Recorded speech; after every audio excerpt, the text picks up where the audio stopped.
pastor Dr. Luiz Matos, gravando agora o vídeo de número 15 do nosso seminário de antropologia.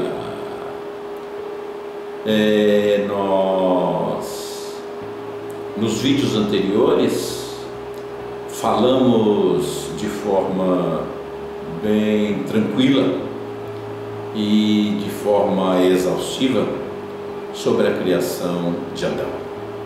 Falamos das 3 etapas da criação, falamos da diferença entre a vida do corpo e a vida da alma, falamos de que essas vidas possuem origens diferentes, portanto de naipes diferentes, ok? E falamos que a alma só foi criada na 3ª etapa, em caráter de vida eterna. Vamos falar um pouquinho mais sobre a alma agora, meus amados, porque a alma representa o indivíduo, ok? Meu amado,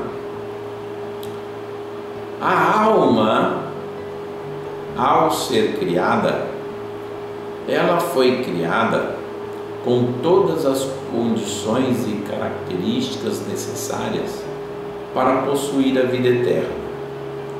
E ela também foi criada com todas as características e propriedades para representar o indivíduo. Portanto, a alma foi criada com personalidade própria. A alma foi criada com vida em si mesma. A alma foi criada com vontade própria. A alma foi criada com a capacidade de escolher e de tomar decisões baseadas em si mesma, de acordo com sua vontade própria. Amados, no momento da criação de Adão, as 3 personalidades divinas entraram em ação, cada qual com a sua parte na realização do projeto. Jesus entrou com o verbo a ser e formou Deus. O Espírito Santo entrou com o ipak, que é o mesmo que soprar, concedendo o fôlego de vida para aquele corpo, trazendo-lhe a instalação dos sinais vitais. E Deus o Pai, ao final, com o poder do verbo bara, criou a alma, trazendo assim para a existência o Adão que se constituiu no primeiro indivíduo. Ok, meus irmãos? Maravilha! Esse Adão, essa alma que foi criada ao final da 3ª etapa e que passou a habitar naquele corpo, é aonde se localiza a vida eterna e todas as características e condições para a vida do indivíduo nos 3 momentos existenciais da sua existência, ok? No primeiro momento existencial, nós vivemos a vida material através do corpo. No segundo momento existencial, nós vamos para um local de espera, aguardar a ressurreição, em consequência da morte do corpo físico, e que a alma abandona a partir de então, e o período intermediário, portanto, inicia na morte e termina na ressurreição. E o terceiro período é após a ressurreição, quando se pega o corpo novamente e nós entramos no estado eterno, na nossa forma triuna outra vez. Ok, meus amados? Maravilha! Tendo criado o homem, nós vamos agora criar a primeira mulher. Ok? Amados, a criação de Eva foi diferente da criação de Adão. Foi completamente diferente da criação de Adão. A segunda pessoa criada por Deus foi uma mulher, não é? Nós conhecemos essa estrutura como mulher. Foi chamada de Eva e ela foi extraída de Adão. Adão foi extraído do pó da terra. Eva foi extraída de Adão. Ok? Amados, no caso da criação de Eva, o segundo ser humano, Deus fez cair um pesado sono sobre o primeiro, ou seja, fez cair um pesado sono sobre Adão, e se utilizou de uma das suas costelas através de uma clonagem, criando assim o segundo personagem da origem da humanidade. Em Gênesis capítulo 2, verso 18 em diante, nós temos o relato da criação deste segundo ser humano, que nós conhecemos por Eva.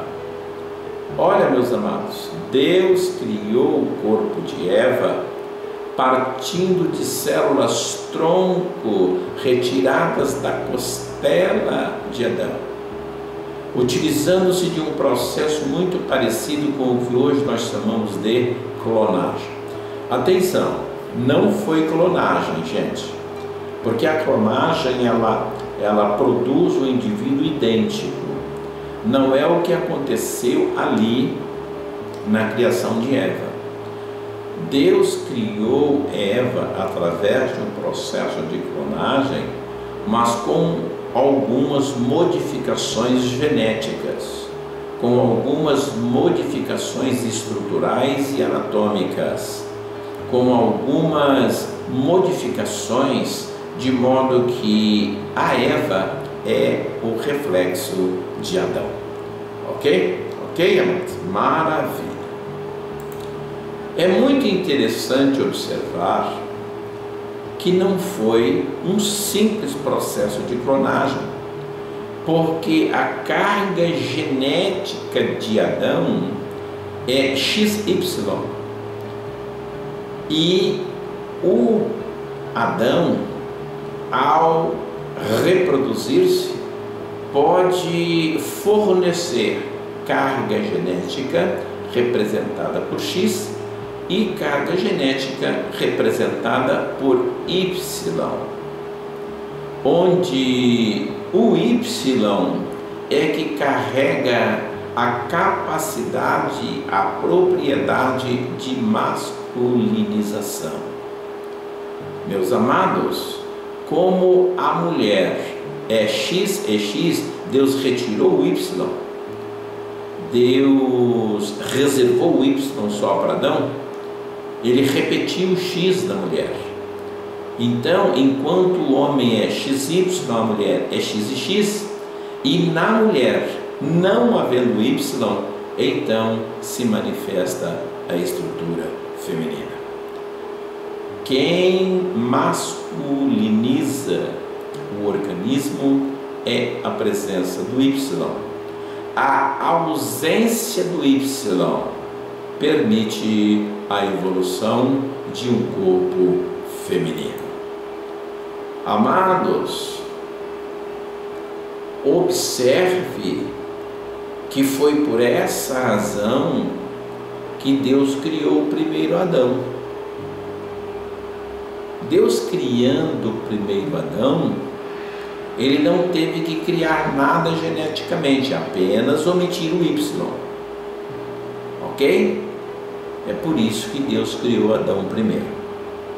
Agora, a criação de Adão não tem nada a ver com a criação de Eva, sendo que Adão foi feito do pó da terra e Eva, por clonagem, partindo de Adão, uma célula clone tirada da sua costela, e só que não foi um simples método de clonagem, porque Deus fez alterações significativas nesse corpo, porque dentro do projeto da criação ele tinha objetivos, ele tinha propósitos para a diferenciabilidade entre um organismo que chamamos masculino e um organismo que chamamos feminino.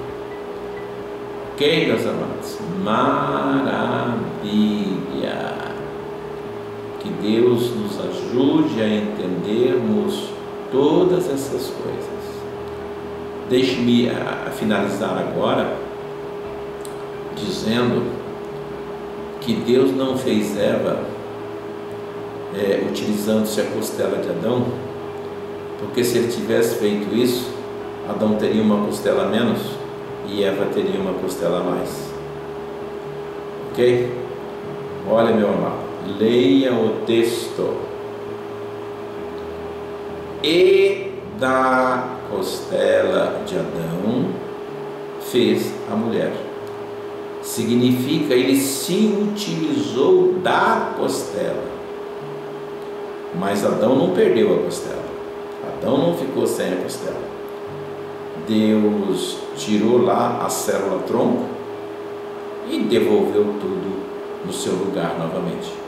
Por essa razão, nós homens e as mulheres possuímos o mesmo esqueleto torácico.